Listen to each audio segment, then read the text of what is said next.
Our Ashcroft Bench comes with these contents. These are the tools that you'll need.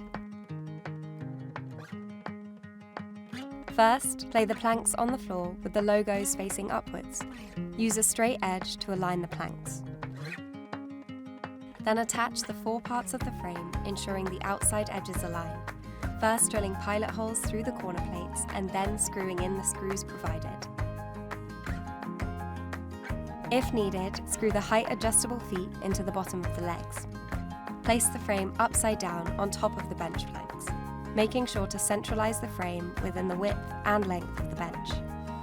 Drill pilot holes through the frame into the planks, then fix in place using the screws provided.